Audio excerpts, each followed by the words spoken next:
Për mua duhet tiki, sepse që nga mënyra si thot, shif gjithë diktatorët. Të gjithë diktatorët në fund tyre gjejnë agent, gjejnë probleme që u hap kjo, u hap ajo. Pra edhe në fjalor, edhe në gjitha duket që është një njeri mbaruar në fund të kurbës vetë. Lëndësisht, rasti parë kur jo kam replikuar, por kam shkëmbyer komente në Facebook me këta dashnorët e Kanye West. Edhe si nuk dole më thoshet mu në krah të koncertit, e ndihmon ekonominë. Oj tash më thuaj një këngë të ti. As ti nuk dinte as një këngë ti. Kur pash pastaj edhe këtë zeqinen që kishte marrë 2 bileta dhe ja qonte njerëz në Reskoves, që ishte ëndra e saj për të parë koncertin e këtij, s'kishte çfarë bisedoje më. Ti vetë di në këngë të këtij? Ja, nuk e kam njohur, nuk hyn në shijet e mia muzikore, por kjo prapë nuk ka rëndësi, unë nuk përfaqësoj ndonjë gjë të madhe në këtë pikë. Do të shkoj në koncerte të krejt tjetër lloji. Ndoshta Bushati dhe Shkullaku e mbajnë më në një kohë, ka qenë një linjë ajrore Malevi që lidhte me Budapestin, dhe shumë nga ne, në kohën kur u hap Shqipëria, shkonim dhe ëndërronim të ishim në një shesh të hapur për të parë ata këngëtarë të cilët ne i shikonin vetëm ke MTV dhe na dukeshin. Edhe cili është absurdi?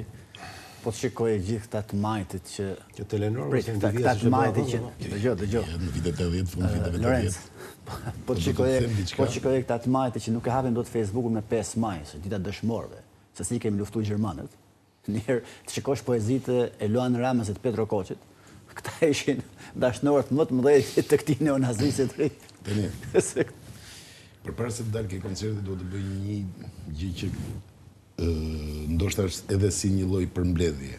Nuk e di nëse ju ka e keni vënë re ose ju ka rënë në sy, po që kur kanë nisur protesta, Edi Rama, i cili prej vitesh tashmë nisur dhe nga pozicioni i kryeministit, por dhe nga karizma e tij vetjake, ka orientuar dhe ka dominuar opinionin publik, ka sulmuar dhe ka qenë iniciatori i tij. Në këtë 1 muaj e gjysëm gati është në pozita mbrojtëse, në pozita shpjeguese, duke tentuar që të viktimizuese. Spjegim s'ka dhënë drejtani. Njerë të t'ka leje, njerë të s'ka leje. Pastaj thotë, po mbaj shënime, po kur zi koha do flasë. Sipas gjykimit të tij ai ka dhënë shpjegime. Jo, ai ka thënë nuk po ju shpjegoj sepse ju nuk jeni të gatshëm të dëgjoni, por kur të mbaroj kjo do ju shpjegoj. Të binda, po nuk të bind kjo është, por ky është thelbi, domethënë dhe kjo është një nga ato gjëra të cilat dukeshin të paimagjinueshme, dhe që protesta e arriti, duke dominuar agjendën qeveritare, duke orientuar debatin publik, dhe duke arritur edhe në pikën që edhe më skeptikë ndaj saj të pohojnë një fakt, që edhe nëse njerëzit ikin nga sheshi, problemet e tyre ata i marrin me vete në shtëpi apo në pushime dhe askush nuk mund të vejë bast që ato nuk do të dalin sërish jashtë në vjesht.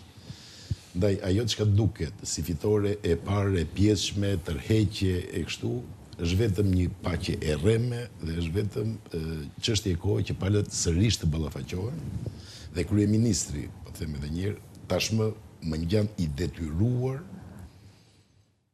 që të përgjigjet politikisht për thelbin e asaj që provokoi protesta, që e zhveshur nga gjithçka tjetër,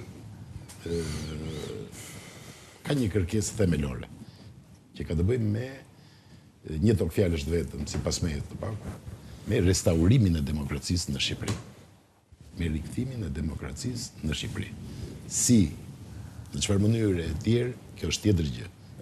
Por kërkohet zgjidhje politike. Kjo është e para. E dyta, shumë debat pati për koncertin dhe në fakt është më mirë të debatohet për muzikën, qoftë kjo edhe kur shihet personale nuk përputhen me të, se sa të diskutohet për lloj-lloj temash të tjera të cilët ne shqiptarët duket sikur i shpikim nga hiçi.